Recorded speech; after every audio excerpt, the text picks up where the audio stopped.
This episode may contain strong language and adult themes.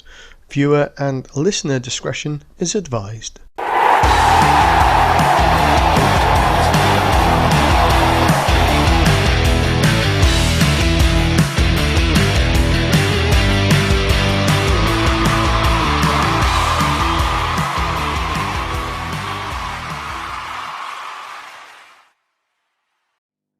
Welcome everybody to episode number 26. This is really, and if you want to know who that is, it's this guy over here.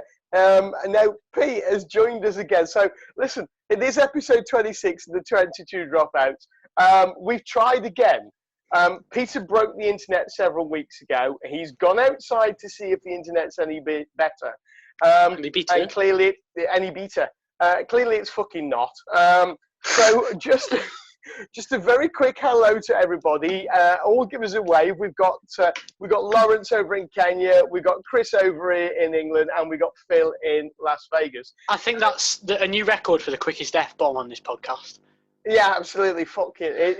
Seriously, this is going to be one of those shows because we are now having to type our questions to Peter. Peter's then repeating the question. I have no idea you're saying a long introduction. As you can tell, it's going to be one of those shows. So we're going to get straight into it. And Phil, I don't know why I bothered. Phil, you've got a question for Pete, haven't you? I do, but you're going to type it in. So you need to type it in the Irish language.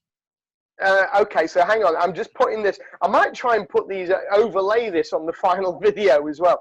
Typing in an Irish accent for Phil. Okay. Right.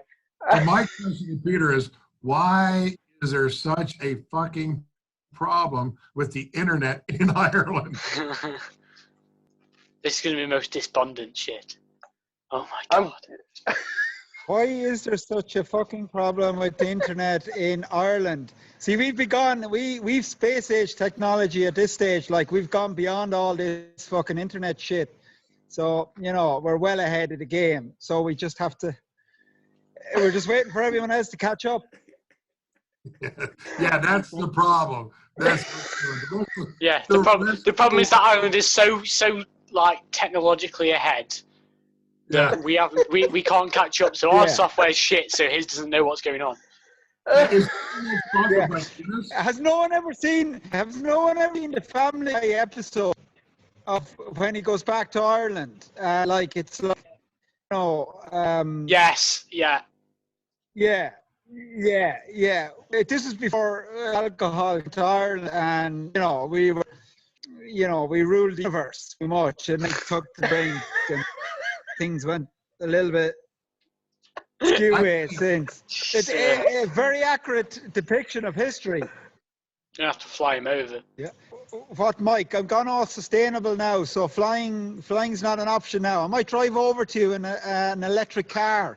Zero emissions jobby. Do you know what I've just typed on my screen as you said that? Drive your electric car, man. I've been watching you post all of this stuff about your electric car and how you get around Ireland. Do you think that that's really a possibility? Do you think you can drive around Ireland? Hang on, he's going to type that. Well, I think I got the end of that, Jed. No problem turning around Ireland in an electric car. Easy peasy. Right, so he's picking up the signal from America, but not from just over the river. It's easy to get around the UK as well. I'm going to try and type this, and sorry for not looking at my camera at the same time, but I noticed on the Irish tour, you didn't go into Mayo. I didn't go into fucking anything, Phil. I didn't do the fucking drive. That was the thing. A friend of mine did the drive. And that's in the post, like, it's literally in writing. Why does everyone think I did it? A friend of mine did it, and I said, "Oh yeah, thanks to my friend, whatever." And no one fucking reads fucking anything properly. But, look at the pictures. Oh, everyone looked at the pictures. Oh, I'm a little child. Look at the picture. Yeah, I just won't do anything anymore. Oh my God. Yeah. So for the viewers at home, so Pete, let's talk rugby. Do we have to? Yeah, especially the rule book in a lot of cases. I know. Okay, be sorry. Good. So on that point, let's actually lean in. See if I can hear. Lawrence is thinking. Let's get your views. Okay.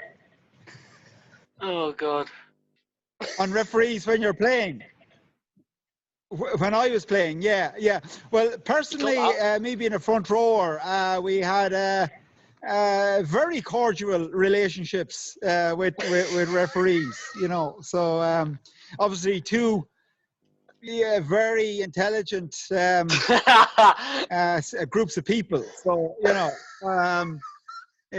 but yeah, I suppose. Yeah, we didn't always see eye to eye on the correct calls or whatnot, whether they were right or wrong. To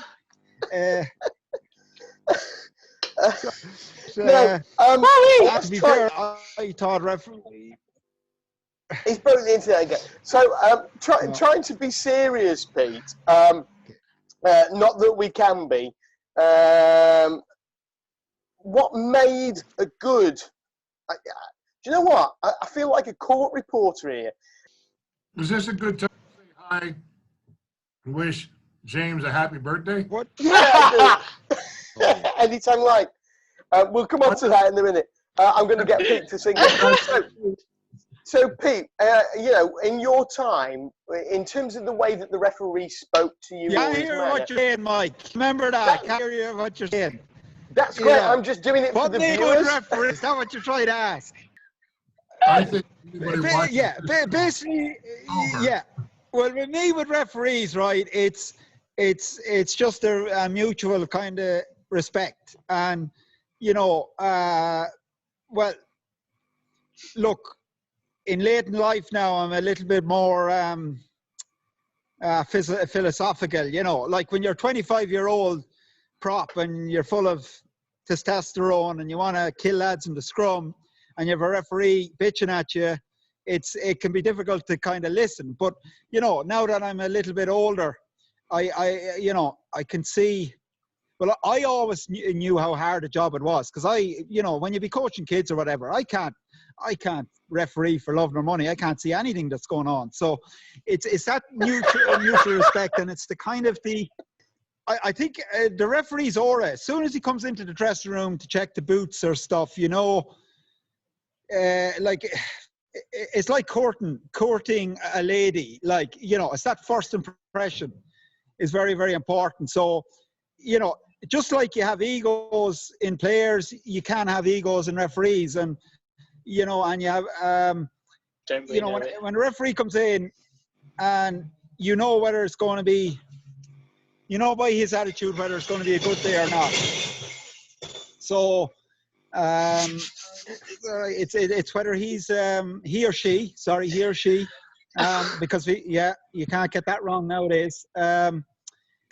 Yeah, we all know the referee's the boss, right? And it's fine to be able to say that, but like there's a difference between you set the ground rules and there's a respect there, but like referees are dickheads just like players are, and if a referee's a fucking dickhead, you're going to have a shit time. And like referees make life hard for themselves, like, He was trying to beat around the bush. He was trying to be all polite about it. I know big players have a problem with referees making mistakes generally. It's just their attitude is the big thing. And like 9 out of 10 referees in my career have been fine. Absolutely. But you always get 2 or 3 dickheads every year, and it can make things difficult. And I actually got the worst.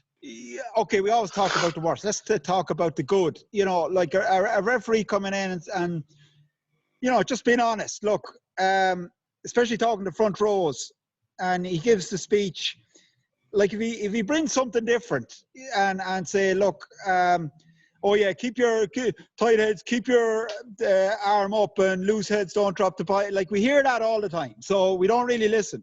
Whereas, you know, if you can say, I'd prefer to say a referee come in and say, look, I didn't play in the front row, but look, I'm doing my best to learn how to do it, and I have learned. And I'll make mistakes, you make mistakes, but you know, just I know it's boring, so just don't bore and don't test me on. And if you do test me on, I'll penalise you. And you can use the preset this day, because if it's kind of, I know everything about scrummaging and you got your toes, well, you know, I think you lost the play straight away. And, you know, you have to be in charge.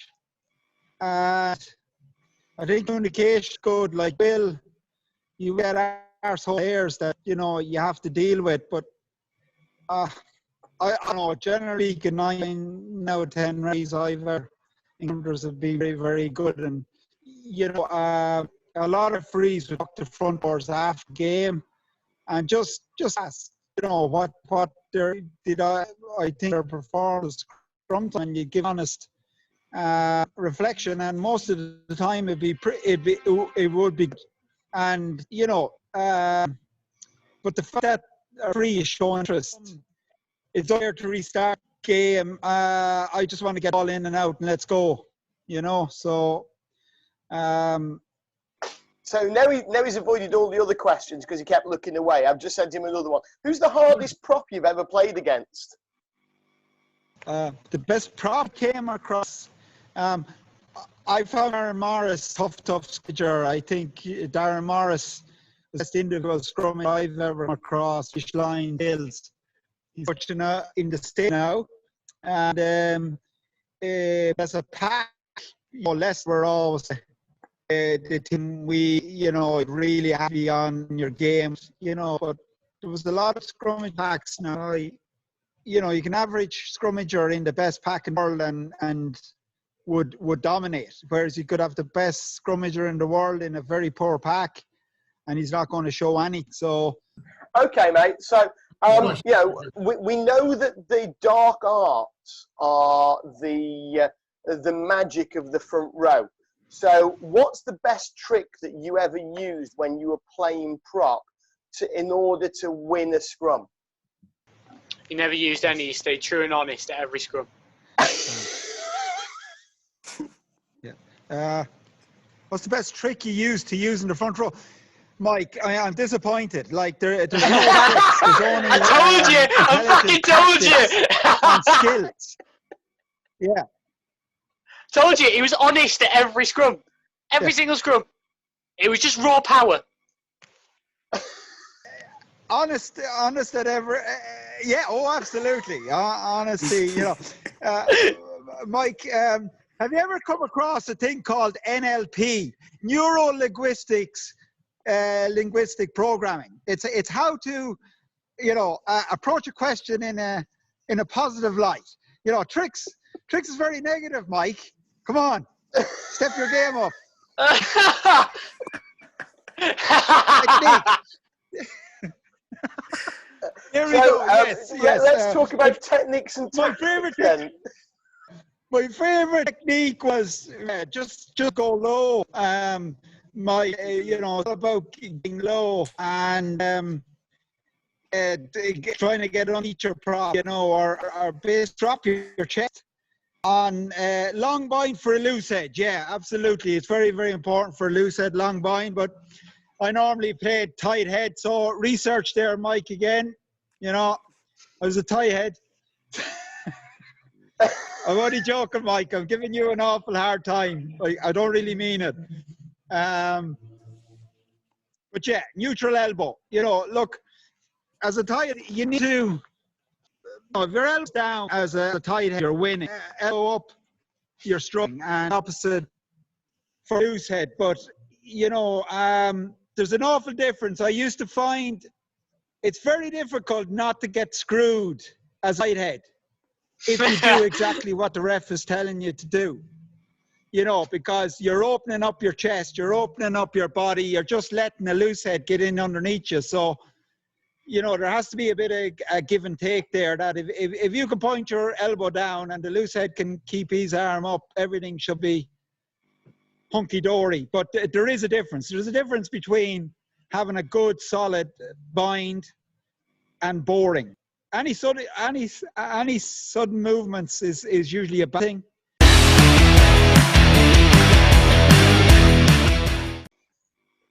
What's the best touring? The best 3 weeks of my life was I was on an Ireland colleges stroke kind of Ireland universities team that toured South Africa when I was about 19, and I went out a boy, came back a man, lads, and lots of stories that I cannot tell. So it's always the way. It's always the way. Tour.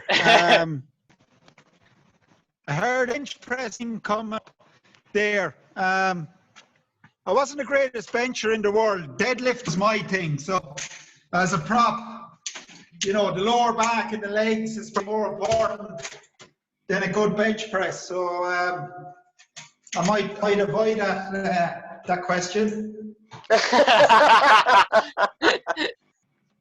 Tell us the best. These things up might disappear before I get a chance to read. I did tell them to keep them brief. So this is from Phil. Hang on. Phil, what did he say? Send it again. I'm just doing it. Phil should have more. Peter, I'm an ex-police officer. I cannot discuss those things in a public forum. Phil, we'll have to talk offline because you seem like a really interesting guy. So, you know, and you're not getting a word in edgeways with Mike around. So, you know, I really think you should take over maybe.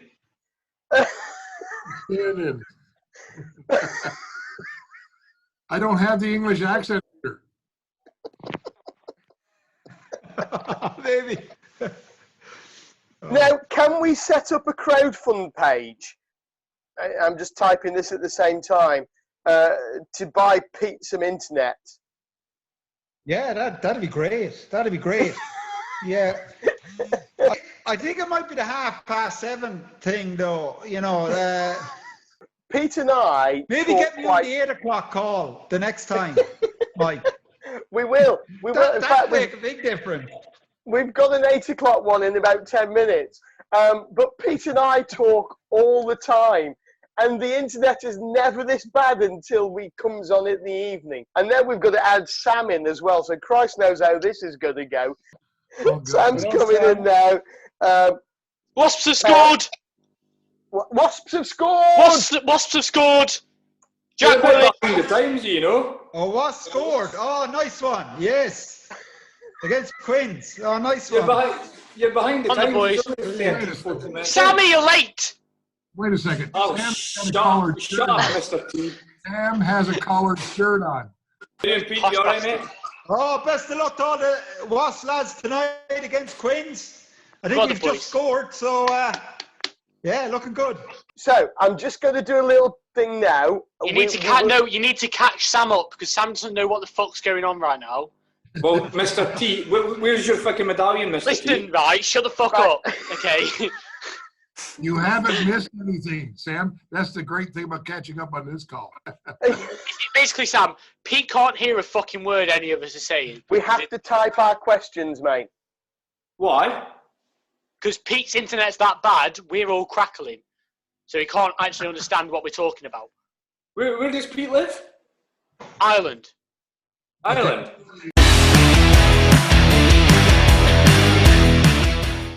So, yeah, great news, Pete, for Wasps. Now, talking about Wasps, we're going to go live to South London, and it's one of our 22. It's young Daryl, who is currently, well, I'll tell you what, Daryl, tell us where you are. Hi, guys. Yeah, currently sat in the car park at the Stoop. Fourth official tonight at Harlequins versus Wasps, which will be fun with Luke Pearce in the middle and Rob Warburton and Simon Harding on the line. So just had me sandwich, you've got to have that before you go in. And now going to go through all the COVID testing to get me actually into the ground, although and face masks, etc. So yeah, really looking forward to it. Nice evening here in South London. Sun's just about to set, so hopefully it won't be too chilly. Now, we do expect a text from you at half-time, because I know, listen, the first thing that happens, because we message some of the referees during the games, first thing that happens is they get into the change room at half-time, and they always say, we've just seen whether the TMO has sent us any messages. Of course, they're just replying to Facebook. We know that. So what we expect from you is a quick score update, because I can't watch Quins against Wasps. And Tom, although he's watching it tonight because he couldn't be bothered to come on, he knows the score. I hope you have a really, really, really great game, mate, and the rest of the team. Do update us with the score whenever you can. And once you've finished and you've gone through the debrief, just send us a text with the score on, will you? I'll do that, mate. And listen, enjoy your evening game. Sorry I can't be with you guys, but busy times at the moment, yeah. Yeah, you take care and we'll see you soon. Be good. Take care, guys. See you soon. Bye. Oh, that's great to see you with Daryl. Now, Lawrence, quick question from you. Why does he think refs at times are dickheads? Hey, so I have the answer now. Okay. Well, you tell me, like, do you want to go to the hungry, narcissistic fucking, I don't know, Christ, don't hold back, Pete. Say it how it is. yeah. Preach it, son. Preach it. Yeah, dictatorial Hitler type of mindset. It's easy to go there. I see you've been ref by Michael. Like, I don't agree with that, so I would never say something like that. So I don't know. I don't know. Like, it's like the vast majority of referees are top blokes and top ladies. So it's only a tiny, but like it's no different.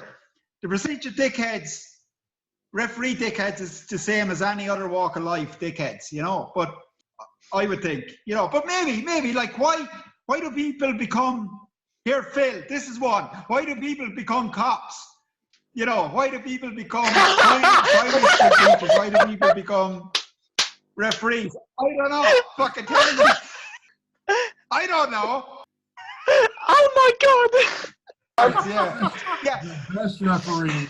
We're just going to a commercial break now with our sponsors, the Irish Guard and the Metropolitan Police. And Diet Pepsi. It must be trained. That's the story. Now, we have guns over here, so at least we don't have that to contend with. But, so honestly, I don't think I've always got on referees. There's only one referee in particular. No, it was only 6 months ago, like just before lockdown. Basically, my last game of rugby. I was 42 years of age, and I played in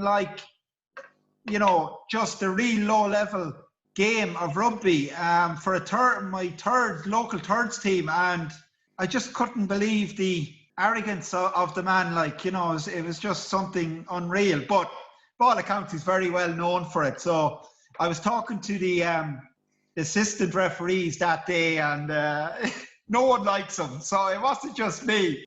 Yeah, well, I mean, it is the fact that there are some out there, and as Peter said, there are good and bad in every situation. And some people do think that when you referee an ex-international, it's their time to prove their point. And I think it's time that we prove the point that we do have a sponsor for the show, and we're going to take no, but. We can dream. But what we are going to do is we're going to take a short break. Quins have scored. It's 5-5. Sam, Phil's just had a dig at you there, mate. Sam, did you just say Quins have just scored and you celebrated? Yeah, 5-5. Yeah, hang on. Bastard. Fuck off. Not make it there for us. We're going to win it anyway. So okay. Sorry, we just muted Sam. Anyway, we're going to take a really short break. We're gonna look at potential sponsors that we might like to sponsor us by putting up a free advert. And if you want to donate to us because we're putting up these adverts, and Pepsi Cola, we might put a proper one in this week.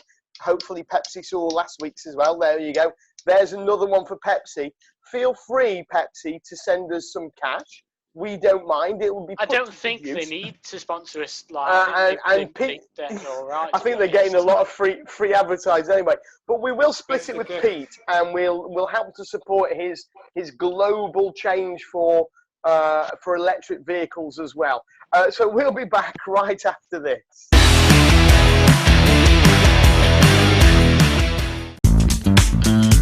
When you need clear and concise match official communication systems, look no further than the brand new AXIWEE AT350. Radios are always useful, they always help us, especially AXIWEEs, where all three of us can be open at any time, we can have open communication. Available now from refcomsglobal.net. Investing profits into match official development worldwide.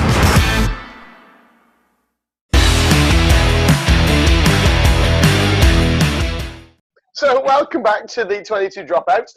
So don't forget to check us out on our social media channels, Instagram, Facebook and Twitter. Just search for @22Dropouts. And if you want to hear us in the car while you're on the way to work, just check us out where you normally get your podcast from. Now, it does appear that Pete's, although what he's mouthing at the moment sort of suggests that his internet's on the blink again. Phil, you've got a very special mention tonight, haven't you? Yeah. We had that 5 seconds of connectivity with Peter Bracken, and he disappeared on us. So in the interim, I want to do a very special shout out to James and wish him a very happy birthday. I know you're going to get this a little late, brother, but thinking about you and your recovery and all that stuff.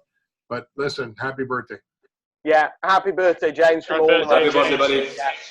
And Peter Bracken, the Irish international, is going to lead a song to you. It's a very special song. It's called Happy Birthday to You. Over to you, Never heard Peter. it. Happy birthday to you. Happy birthday Happy to birthday to you. Well, Happy birthday, dear. Happy birthday. Happy birthday to you. Fucking hell. We've tried singing so many times and it never works. But James, I know that's the worst birthday present you've ever had, but it's on us. There he is. He just got the happy birthday now.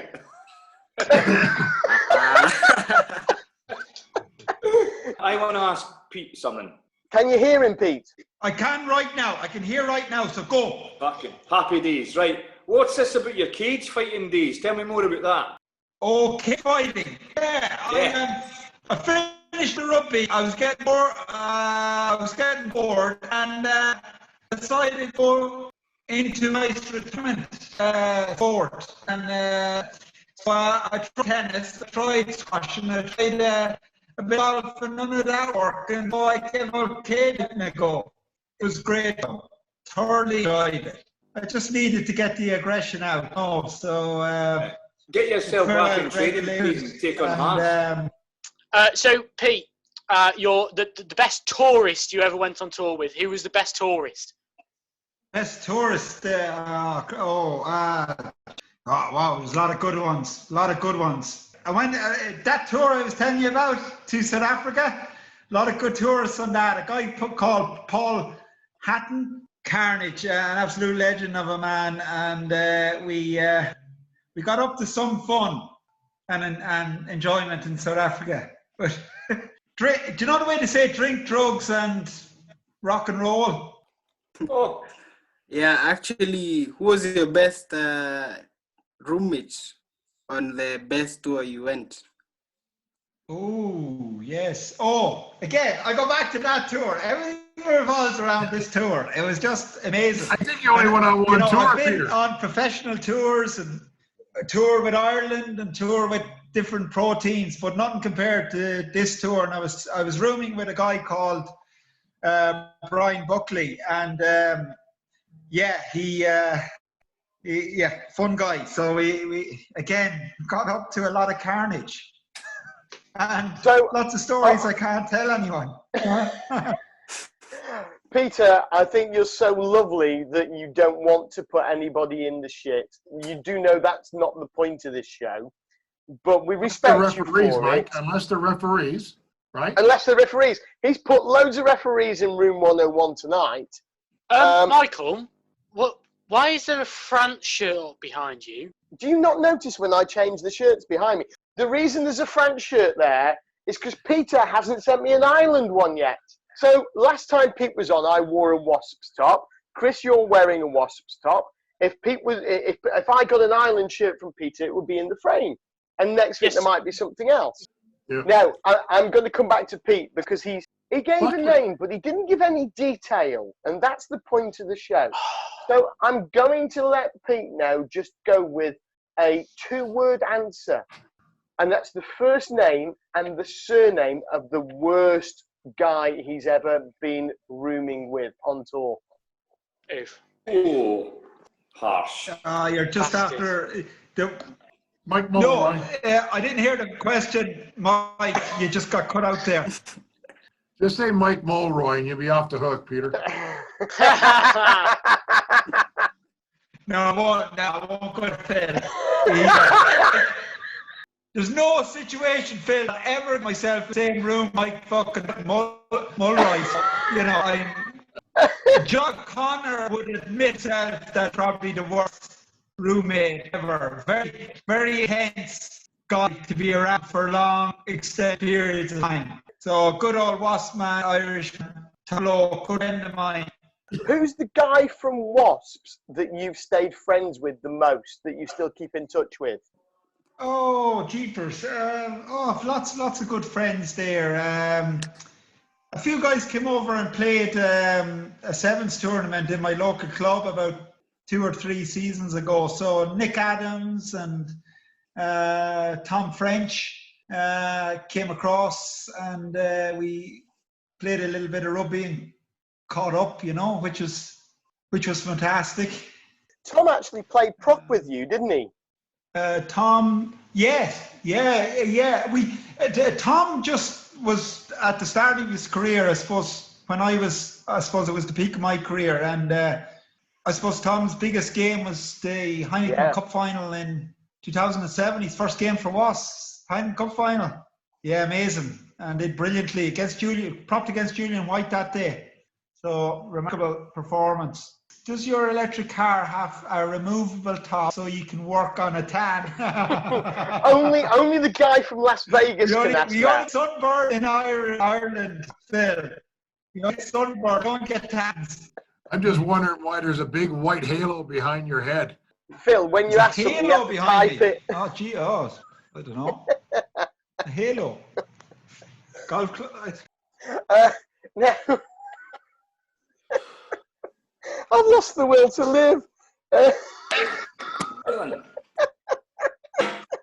Who says that? Chris? So. That's what Phil's saying when he says he's got a halo behind his head. Not a halo, that's a light bulb. Any more questions before we take a very quick break and then we come back and talk?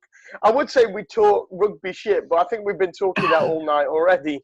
There's no productive conversation since I've been this phone call, so, you know, what's the story, Mike? Do you give any value at all? Like, people getting in, vacation for it all, just fucking... We are all getting great value from Peter Bracken, I assure you. In fact, when Peter Bracken breaks the internet, our ratings soar. All about the ratings, okay. It's all about the ratings, yeah.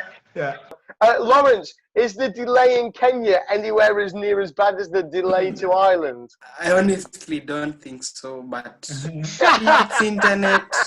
I'll tell you honestly, the internet's so good with Lawrence that when he blinks, it looks like he's sleeping.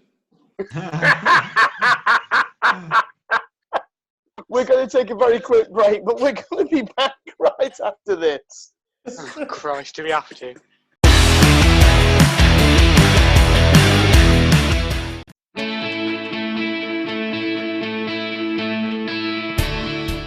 So the Active Sport 250 has been amazing during lockdown when I've been dancing. It's meant that I can come to the park and put my headphones in and just listen to my music without disturbing anyone else. They're the only headset that I've found so far that don't fall off, they stay on and they're not uncomfortable on your ears because they just rest outside your ears instead of actually going in.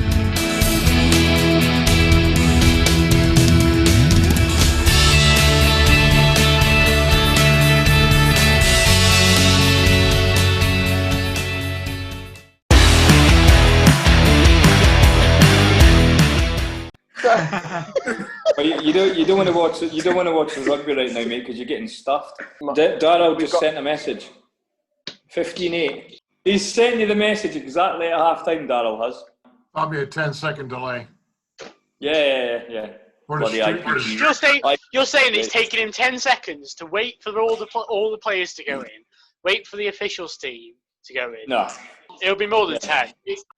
So welcome back to part 3 of the most unconventional, unscripted, and uneducated podcast and rugby show that you have ever been on. So is Lawrence still blinking or sleeping? Wave, Lawrence, so we know you're alive. There you go. Middle finger, mate. Middle finger. Middle. And he's a big cock. Did he just call you a big cock? Who? Anywho, Sam's gone quiet. Peter, coming to our guest first, we want to know what the best rumour is in Irish rugby that you've heard this week. Yeah, by all accounts, Simon Zebo is ready to sign for Ulster. Basically, get back into Irish rugby so he can get back on the Irish team. Smith, gone now. I think Andy Farrell is making a big effort to get his Irish guys back. See, that's big because we've all read like in the past weeks that he was set for a move to the Premiership. Lies and damn lies. He's definitely leaving racing. Oh yeah, he's leaving Racing, but like everywhere I've seen, they said he's going somewhere in the Prem, not back over to Ireland. Pete knows more about rugby than you ever will. I'm well aware of that fact. And if Pete's wrong, Peter's going to drive all the way over here in his electric car. Yeah, you crazy fool, Mr. T. You crazy fool. You ain't hurt, you pathetic. I ain't getting on no plane. Murdoch. Yeah.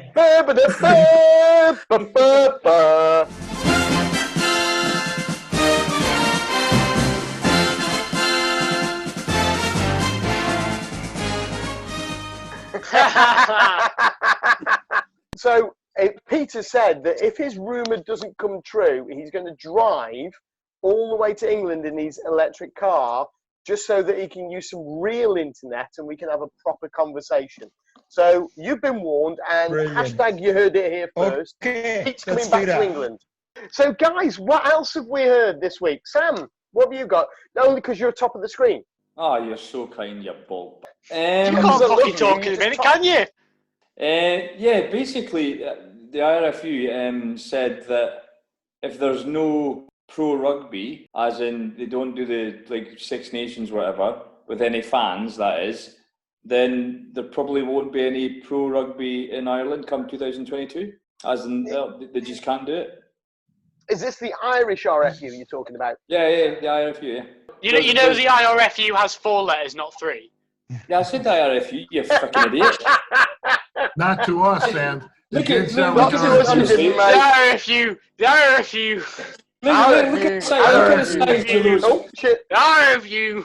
Oh, look at the size of those freaking headphones, and you still can't hear shit. I've just kicked the strut on my chair and went even smaller than I normally am. Yeah, no, the IRFU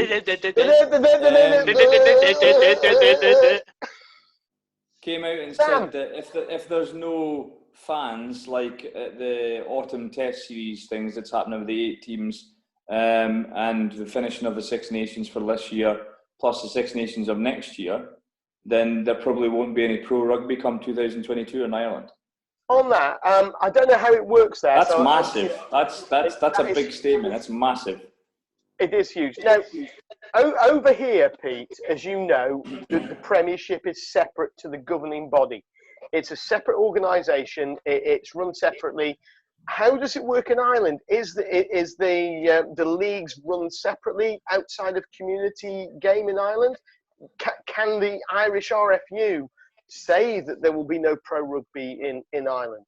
Yeah, that's the first I've heard that. So that's just unbelievably huge news. And it's definitely possible. Like I know the IRFU have said that without Ireland games, without the Irish national team games, Ireland, rugby doesn't exist. Well,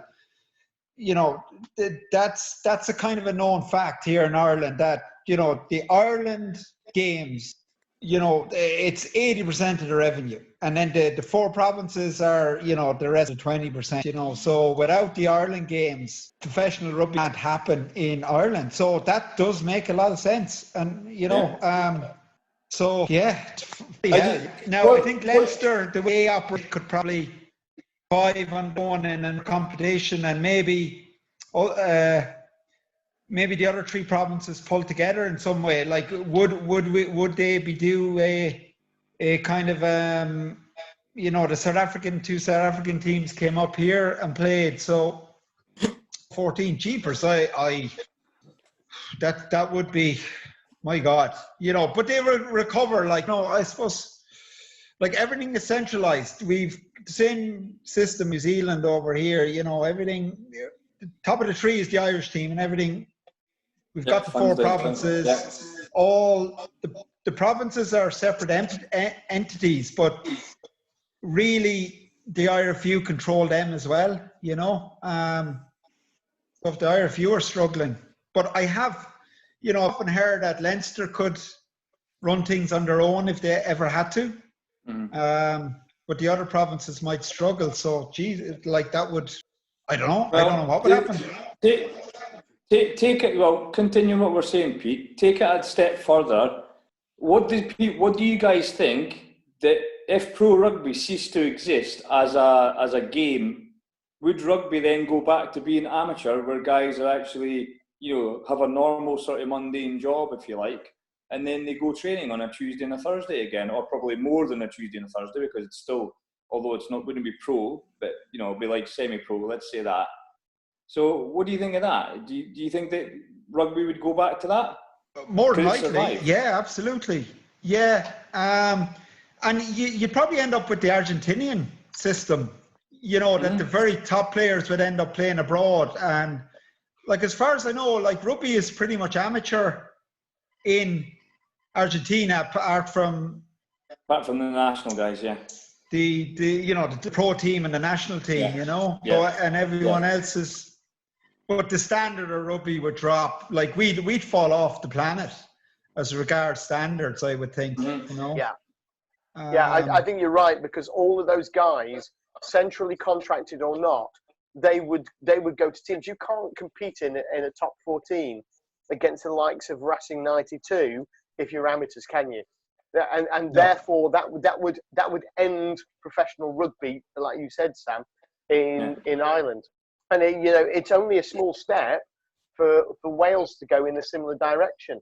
You look at Scotland rugby as well. Those teams up there are heavily dependent on subsidies. At least I suppose in one way in England, teams are completely independent of the Rugby Football Union. And I say that out because I don't want to confuse RFU with IRFU like Sam did. Thanks, Sam. So they are completely independent. But even in England, there are certain clubs that are really, really struggling, and we could see them go into bankruptcy. Is the RFU not actually went to the government? Is the RFU not just went to the government? Is the RFU not just went to the government and said, "Give me money"? Yeah, well, they said they would. They now have to. To be fair, I think they should have done a long time ago. A long time ago. And look, don't get me wrong here, and I'm not getting into politics at all. But if you can walk into a pub with a mask on and sit at a table and take your mask off and have a drink and a laugh and a few beers and then put your mask on to go out, why can't, in an 83-seater stadium, 83,000-seater stadium, why can't you have maybe 25,000 people who come in, they're all given a time or a different gate to come in, the queues are all separated, they wear a mask, not just queuing, but all the way through the game as well. So, and it's outdoors. Anyway, Phil. Oh no, just one last. No, because we're running out of time, and Phil's got a rumour. But if we go to amateur, Scotland might have a chance to win the Six Nations. Nah, that will never happen. Fuck off.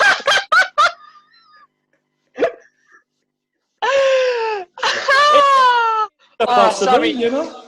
Sam, you do crease me up, mate. Honestly. Phil, what just came out of your mouth was batshit crazy. It was. I have no affiliation with Sam Rampage. Phil, what have you heard this week? Well, good news, I guess. The Major League Rugby franchises in the United States have announced their schedule is going to be starting in mid-March. I saw that. And I think it's going to last a 4-month season. So I think they have 13 teams, and I think they're going to have 11 matches and go into their playoffs from there. We still do have an issue in the MLR with teams and the longevity. You know, we've talked before on this show about the possible franchise in Hawaii. And I've had messages from people who go, "Oh well, they don't have an an NFL team over there." And you know, who cares whether they've got a basketball, a baseball, or a football team? You know, this is a completely different sport, and there just seems to be some opposition against more teams coming in. What's the feeling on the ground, Phil? Well, actually, I know of at least 2 other franchises in big populous areas, and possibly 3 who are looking at joining. I mean, if you're going to fill out a bracket, you need to have a 4-teamer in each one. So you're going to look at a 16 franchise, really. That's what you want. And I was just mentioning, Hawaii is a different animal just because of logistics and the costs and everything else, and which goes into logistics. But you know, if you were to throw in, say, Miami or Phoenix or Chicago, major metropolitan areas that can play outside of the football season, the American football season, then you have an opportunity to play into it. Question is, do you want to be playing rugby in Phoenix in April and May? No, Christ, no. At night, though, at night. Shout. You move your game. Yeah. Good shout. But doesn't that lend itself more to a TV audience anyway? Then. Oh well, no, I totally agree. I mean, if they're on the West Coast, then it does, doesn't it? Yeah, what's got to come down to is very simple. Any of the games, the money's in the broadcast component, right? So, and you got to be sustainable when it comes to that whole thing. So you got to put a broadcast component into it, your marketing component, and you have to have people in the seats. Chris. Sorry, I was just having a little moment with Sam. Apparently, there's a Quins TMO try it's gone. No, it's not TMO. I'm just trying to say there's another try being scored by Quins. Why did you do this then? Because I was trying to say there's a try on the telly. Well, you went like that and then went like that, so I was like, well, that's fucking bark. Anyway, moving swiftly. Yeah, James has just reminded us that on 60 Minutes, Quins in for a try. Fantastic, lovely stuff. When Wasps start learning how to tackle, we might win this game, won't we, Pete? I tell you what, from what I've actually seen, from just looking up, Quins are winning the. Why have they switched on? They can't even. They can't even make the playoffs anymore. Give us the fucking playoff spot. Quins are absolutely smashing Wasps in the contact area. Yeah, but they don't need to. Yeah, they have nothing to play for. I tell you what, boys, we'll start our own Zoom and leave these 2 at it. Right, Chris, quickly then, we've got a minute left. So, Manu Vunipola has stepped in for Owen Farrell during his yellow card at 10. He's the cousin of the Vunipola brothers, but he will not spend the next season in the Championship and will instead go on a season-long loan to newly promoted Newcastle Falcons. Ooh. Now, that is actually... Now, I don't know whether you saw this. So he can get a nod in internationally. Right. So, guys, I've just gone on to Chris's direct screen, and Chris is now on the telly on his own. If you select on yours, just Chris's, you'll see he does have his really weird Mr. T sort of cheap necklace on under his Wasps top. There we go, boys. Look at that. There Oh, we man. go. What a In all its dog. glory.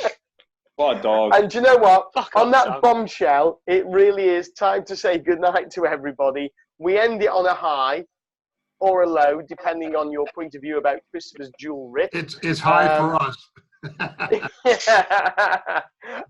But we'll see you next week when we've got another special guest. This time, a Swedish or Swiss Welshman? Welsh, Swedish. Swedish. Yeah. You try saying Christ, James that will with be in his false element, teeth. won't he? We're Swedish. Exactly. Welsh But we'll Swedish. you all gonna have a great week. Peter, it's been absolutely brilliant. We love having you on. If your internet was good enough, you could come on every bloody week. You're that funny.